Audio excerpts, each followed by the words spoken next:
जो केवल स्त्री संग को ही सुख समझते हैं, नाना प्रकार की भोगी वृत्तियों को ही सुख समझते हैं, ऐसे लोगों का संग त्याग दे, क्योंकि ये तमो द्वारम, ये साक्षात नरक का द्वार है। किसी एक माता बहन ने प्रश्न किया था कि शास्त्रों में स्त्री को नरक का द्वार कहा गया है, तो ऐसा क्यों कहा गया है? तो उसकी शास्त्रों की जो बात है उसको समझने के लिए हृदय की धरा चाहिए, भूमिका चाहिए, तो उस भाव को समझना है। जो स्त्री शरीर को भोग दृष्टि से देखता है उसके लिए कहा गया तुम साक्षात नरक के द्वार में खड़े हो, क्योंकि तुम अपराध कर रहे हो। स्त्री नरक का द्वार नहीं, स्त्री को तुमने भोग दृष्टि से देखा, ये नरक का द्वार हुआ, क्योंकि भगवान ने भी नरक के द्वार का वर्णन किया, कामा क्रोधा तथा लोभा। भगवान कह रहे काम क्रोध लोभ ये नरक के द्वार हैं। अर्थात तुमने काम दृष्टि से किसी भी माता बहन की तरफ जो भाव किया वो तुम्हें नरक ले जाएगा। उस वक्त शास्त्रों में जो शब्द लिखा हुआ उसको समझने के लिए हृदय की भूमिका चाहिए, पवित्रता चाहिए। आप लौकिक दृष्टि से नहीं समझ पाएंगे। जैसे यहां वर्णन है तमो द्वारम योषिताम संग संगम, जो केवल स्त्री भोग को ही सुख समझते हैं, जो नाना प्रकार की इंद्रियों की दुलार में लगे हुए हैं, ये नारकी पुरुष हैं। ऐसे पुरुषों का संग त्याग करके संत संग करें। संत संग कर रहे हैं और ये भी कर रहे हैं, लाभ नहीं मिलेगा, लाभ नहीं मिलेगा।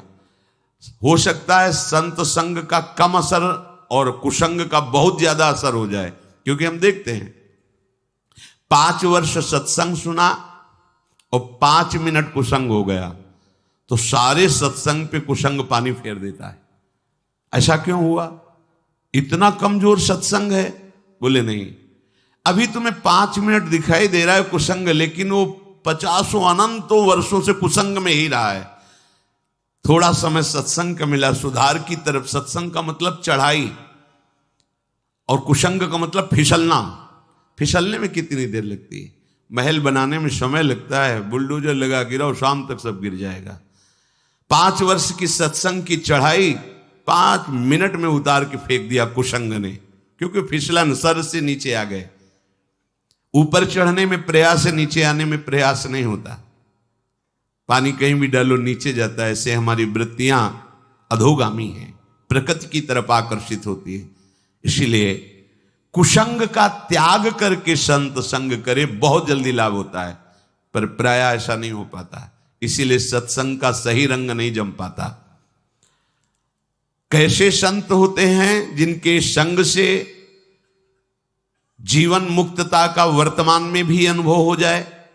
बोले महांतस्ते समचित्ता प्रशांता विमन्यवः सुहृदा साधो। ये वो महापुरुष जन, ये समचित्ता समदर्शिनः प्रशांता शुद्ध चित्ता विमन्यवः विगत क्रोधा सुहृदा सर्वेषां हितकांक्षिणः साधवा सदाचारा ते महांतो गेया।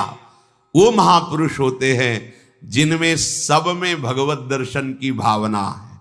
सब में समदर्शिना वही होते हैं जो सब में अपने प्रभु को देखते हैं।